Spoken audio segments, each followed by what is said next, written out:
नमस्कार, मैं मंजीत फिर से सतगुरुवाणी में आपका स्वागत है। आज का विषय है भगवान में ही मन को लगाओ। झूठे संसार का झूठा प्यार।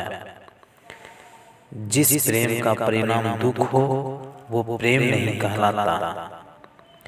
प्रेम की परिभाषा ही यही है कि जो आनंद जीवन बना दे वही प्रेम है। नारद भक्ति। नारद जी कह गए, भक्ति को प्राप्त करके मनुष्य सिद्धो भक्ति, अमृत भक्ति और तृप्तो भक्ति, जीवन आनंदमय हो।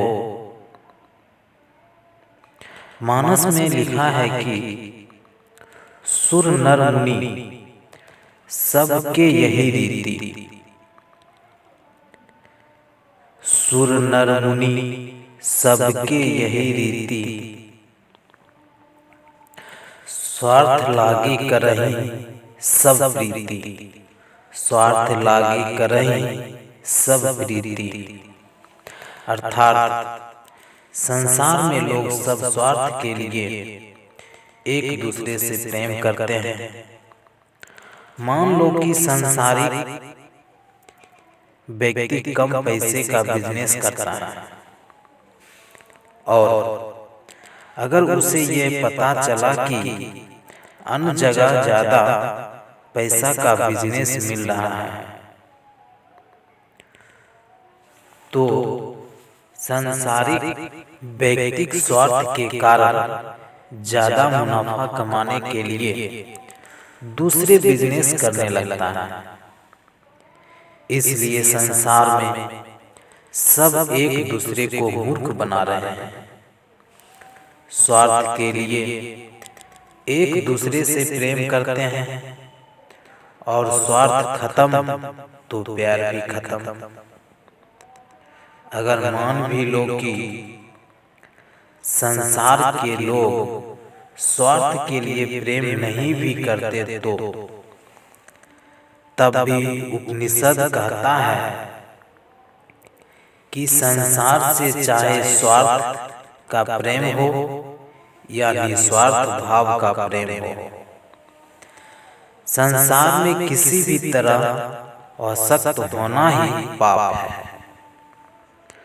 मनुष्य जीवन में किसी के प्रति अगर ज्यादा असक्त होता है तो जब शरीर छूटने का समय आता है तो उसी वस्तु की याद आती है जिसके प्रति मन में लगाव किया। राजा भरत का प्रसंग तो आप सब जानते हैं कि भरत जी ने हिरण के बच्चे से मन को लगा लिया तो सोते जागते उसी का चिंतन करते थे और जब शरीर छूटने का समय आया तो वही हिरण का बच्चा याद आया और अगला जन्म हिरण का मिला। इसलिए संसार से या संसार की किसी भी वस्तु से मन का लगाव होगा तो जीवन व्यर्थ चला जाएगा। संसार से प्यार करोगे तो संसार को याद करेंगे। शरीर छूटेगा और फिर 84 लाखों योनि में जाना पड़ेगा। कभी कुत्ता, कभी मच्छर बनोगे तो कभी हाथी सांप आदि बनेंगे। इसलिए जो संसारिक प्रेम आपको कुत्ता, बिल्ली, हाथी आदि योनि में पहुंचा दे वो संसारिक प्रेम ही पतन का कारण है। इसलिए ये प्रेम नहीं कहलाता है और जब प्रेम भगवान से होगा तो आनंद मिलेगा। संसार के लोग तो स्वार्थ पूर्ति के लिए एक दूसरे को धोखा देते हैं, लेकिन भगवान कभी धोखा नहीं देते हैं।